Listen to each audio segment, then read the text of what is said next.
କେମିତି ଅଛ ପିଲାମାନେ? ଭଲ ଅଛ? ଆଜି ଆମେ କ'ଣ ଆକ୍ଟିଭିଟି କରିବା? ଆଜି ଆମେ ଷ୍ଟୋରି ଟେଲିଂ କରିବା। ଷ୍ଟୋରି ଟେଲିଂ ମାନେ ଗପ କହିବା। Okay okay. ଆଜି ଆମେ କ'ଣ ଗପ କରିବା? ଦେଖ, କୁକୁଡ଼ା ରାବେ କୁକୁଡ଼ା ରାବେ। ଏଇଟା ତମେ ଜାଣିଛ? ଜାଣିନ? ଆଉ ତାହେଲେ ଆଜି ପଢିବା। ଦେଖ, ଦିନେ ବଣର ପଶୁମାନେ ଶୋଇକି ଉଠିଲେ। ସେମାନେ ଦେଖିଲେ ସୂର୍ଯ୍ୟ ଏତେ ଯାଏଁ ହୋଇନାହିଁ। ଚାରିଆଡ଼େ ଖାଲି ଅନ୍ଧାର ଆଉ ଅନ୍ଧାର। ଏଥର ସବୁଯାକ ପଶୁ ଏକାଠି ହୋଇ ସୂର୍ଯ୍ୟଙ୍କୁ ଉଠାଇବାକୁ ବାହାରିଲେ। ହାତୀ ଡାକ ଛାଡ଼ିଲା, ସୂର୍ଯ୍ୟ ଦାଦା ବାହାରକୁ ଆସ। ହେଲେ ସୂର୍ଯ୍ୟ ବାହାରକୁ ଆସିଲେ ନାହିଁ। ତାପରେ ବାଘ ଏଥର ଡାକ ପକେଇଲା, କ'ଣ? ହେ ସୂର୍ଯ୍ୟ ଦାଦା ବାହାରକୁ ଆସ। କିନ୍ତୁ ସୂର୍ଯ୍ୟ ଆସିଲେ ହିଁ ନାହିଁ। ତାପରେ ଭାଲୁ ରଡ଼ି ଛାଡ଼ିଲା, କ'ଣ? ନା ସୂର୍ଯ୍ୟ ଦାଦା ବାହାରକୁ ଆସ। ସୂର୍ଯ୍ୟ ବି ଆସିଲେ ନାହିଁ। କାହା କଥା ସୂର୍ଯ୍ୟ ଶୁଣିଲେ ନାହିଁ। ଶେଷରେ ଏତିକି ବେଳେ କୁକୁଡ଼ା ଆସିଗଲା, ମୁଁ ଚେଷ୍ଟା କରିବି କି? ଏହା ଶୁଣି ସମସ୍ତେ ହସିବାକୁ ଲାଗିଲେ। କୁକୁଡ଼ା କହିଲା, ମୁଁ କହିବି, ମୁଁ ଚେଷ୍ଟା କରିବି। ସମସ୍ତେ କହିଲେ, ଆମେ ଡାକିଲୁ ସୂର୍ଯ୍ୟ ଆସିଲେନି, ତମେ ଡାକିଲେ କ'ଣ? ତୁ ଡାକିଲେ କ'ଣ ସୂର୍ଯ୍ୟ ଆସିବନି? ହସିଲେ ସମସ୍ତେ। ତାପରେ ଭାଲୁ କହିଲା, ଠିକ୍ ଅଛି, ତୁ ଥରେ ଚେଷ୍ଟା କରେ। ଏଠୁ କୁକୁଡ଼ା ଏଥର ଡାକ ଛାଡ଼ିଲା। କୁକୁରକୁ ଡାକ ଶୁଣିଲା ସୂର୍ଯ୍ୟ ଟିକେ ବାହାରକୁ ଆସିଲେ। କୁକୁଡ଼ା ପୁଣି ଥରେ ଡାକିଲା କୁକୁରକୁ ସୂର୍ଯ୍ୟ ଅଧା ବାହାରକୁ ଆସିଲେ। ତୃତୀୟ ଥର କୁକୁଡ଼ା ପୁଣି ଡାକିଲା କୁକୁରକୁ ଏଥର ସୂର୍ଯ୍ୟ ପୁରା ବାହାରକୁ ଆସିଲେ।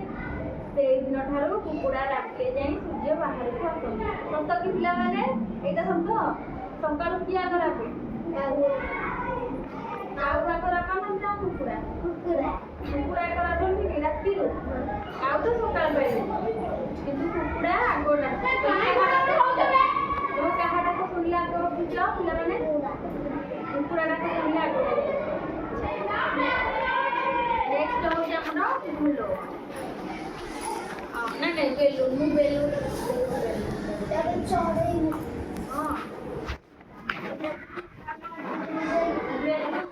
ଚିକୁ ଓ ମିକୁ ଦୁଇ ଭାଇ ଭଉଣୀ ଥିଲେ। ଥରେ ବାପା ମେଳାରୁ 5ଟି ବେଲୁନ ଆଣିଲେ। ସେ ମିକିକୁ ବେଲୁନ ସବୁ ଦେଲେ। କହିଲେ, ଦୁହେଁ ଭାଗ କରି ନେଇଯାଅ। ମିକି ସେଥିରୁ 2ଟି ବେଲୁନ ଚିକୁକୁ ଦେଲା, ନିଜେ 3ଟି ବେଲୁନ ରଖିଲା। ଏହା ଦେଖି ଚିକୁ ମିକୁ ବହୁତ ଝଗଡ଼ା ଲାଗିଲେ। ମିକି କହିଲା, କାନ୍ଦ ଶୁଣି ମା ଆସିଲେ। ମା ବେଲୁନ ତକ ନେଇଗଲେ ଓ ସେଥିରୁ 2ଟି ଚିକୁକୁ ଦେଲେ, 2ଟି ମିକିକୁ ଦେଲେ। ବଳକା ବେଲୁନଟିକୁ ମିକିର ସାଥୀ ଟିକିକୁ ଦେଲେ। ଏଥର 3 ଜଣ ଖୁସିରେ ଖେଳିବାକୁ ଲାଗିଲେ। ଆଚ୍ଛା, ତମମାନେ ଘରେ ଝଗଡ଼ା କର ତମ ଭାଇ ଭଉଣୀଙ୍କ ସହିତ? ଝଗଡ଼ା କର ତାହେଲେ ନା? ବାପା କ'ଣ ଅଧିକା ଆଣିଦେବେ ଭାରି? ଅଧିକା ମୋତେ ଦେଲ, ତାକୁ କମ୍, ମୋତେ କମ୍ ଦେଲ, ତାକୁ ଅଧିକା ଦେଲ। ଏମିତି ହେଇକି ଝଗଡ଼ା ଲାଗो ନା ଘରେ? କାହାର କେତେ ଜଣ ଭାଇ ଭଉଣୀ ତମ ଘରେ? ତମର କେତେ ଜଣ ଭାଇ ଭଉଣୀ? ଝିଅ ନା ପୁଅ? ତମର? ତମେ କେତେ ଭାଇ ଭଉଣୀ ତମ? 5 ଜଣ। ତମେ କେତେ ଜଣ ଭାଇ ଭଉଣୀ? ତମେ?